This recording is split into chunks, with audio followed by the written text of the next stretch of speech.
Hello मित्रों, इससे पहले जो वीडियो था उसमें हमने पढ़ा था भूमिगत जल द्वारा निर्मित अपरदनात्मक स्थलाकृतियां। अब पढ़ रहे हम निक्षेपात्मक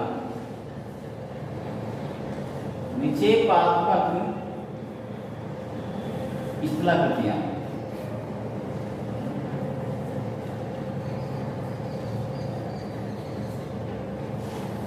भूमिगत जल द्वारा निर्मित निक्षेपात्मक स्थलाकृतियां।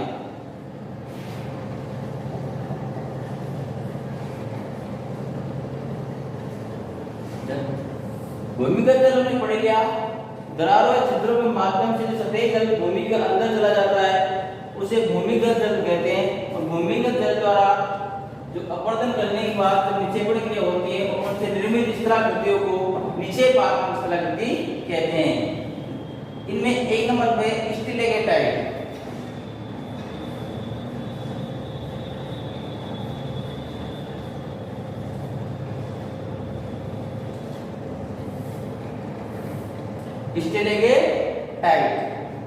कंदरा की छत। एक मिनट अपन यहाँ इधर देख लेते हैं।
स्टिलेगेटाइट, कंदरा की छत से लटकती हुई नुकीली आकृति जो जल के वाष्पीकरण के हिसाब से बनती है।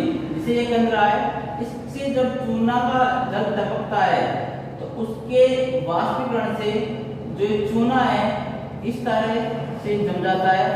ऐसी निर्मित जो गुफा होती है कंदरा, उससे जो ऊपर से नीचे की ओर लटकती हुई स्तंभ होता है उसको स्टिलेगेटाइट कहते हैं।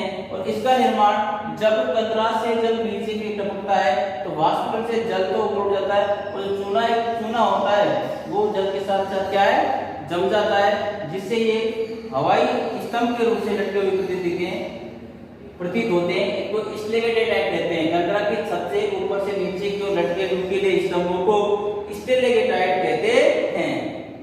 दूसरा है स्टिलेगमाइट।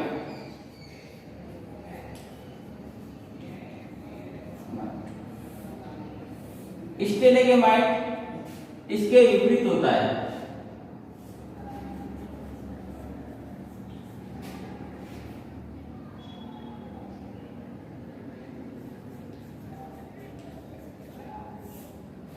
स्टिलेगमाइट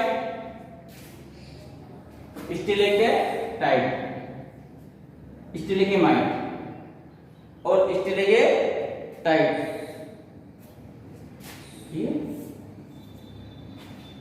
इसके विपरीत जब धरातल से ऊपर की ओर जो स्तंभ होते हैं इस तरह, इसके विपरीत ये ऊपर से नीचे की ओर होता है और ये नीचे से ऊपर की ओर होता है।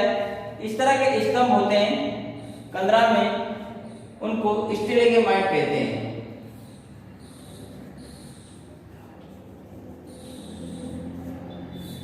स्टेलेगमाइट कहते हैं। कंदरा की फर्श पर बनी स्तंभकार आकृति पर जब जल के टपकने से बनती है उसे स्टेलेगमाइट कहते हैं।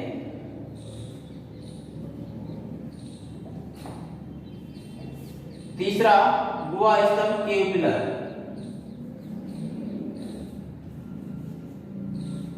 गुहा स्तंभ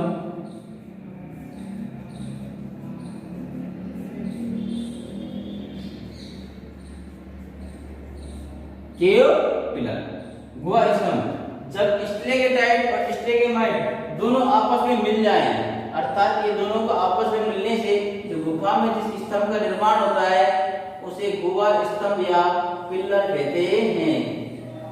केव पिलर गुहा स्तंभ कहते हैं या गुफा स्तंभ भी कहते हैं।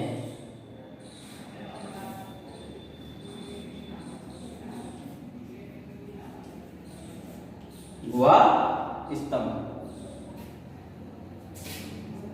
इसके बाद है ड्रिप स्टोन, जो चौथी जो इस्तेमाल करती है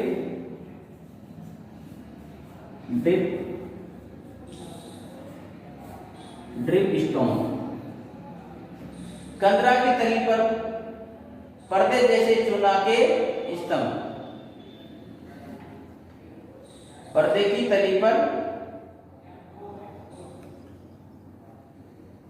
कंदरा की तली पर पर्दे जैसे चूना स्तंभ इस तरह के होते हैं।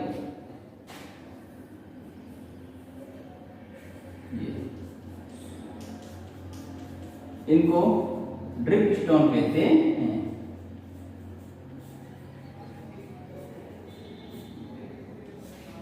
ड्रिप स्टोन के नाम से जाना जाता है। नोडुल्स।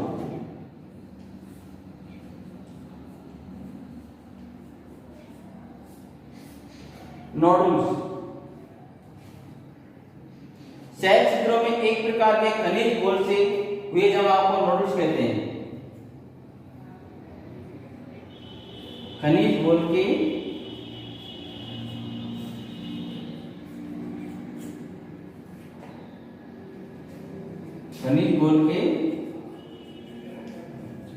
जमाव को नोडुल्स कहते हैं। ठीक है, ये थी हमारे निक्षेपात्मक इस्तेलाह कृतियां। ये आप देख लो, गुफा और ये गुफा द्वार,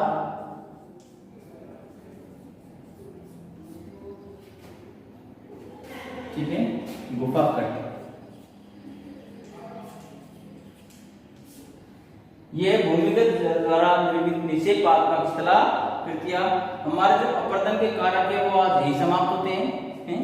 कल या अगले वीडियो में हम नए विषय नए टॉपिक के साथ आपके साथ शुरू करेंगे। अपर्दन जो कारक थे हमारे वो संपूर्ण हो गए हैं। नहीं, अपर्दन के जो कारक थे नदी, सागर, लहरें, पवन, हिमानी और भूमिगत जल, और लास्ट में हमने आज भूमिगत जल को भी पढ़ लिया है। तो ठीक है दोस्तों, आज के लिए बस इतना ही। मिलते हैं आपसे अगले वीडियो में अगले टॉपिक के साथ।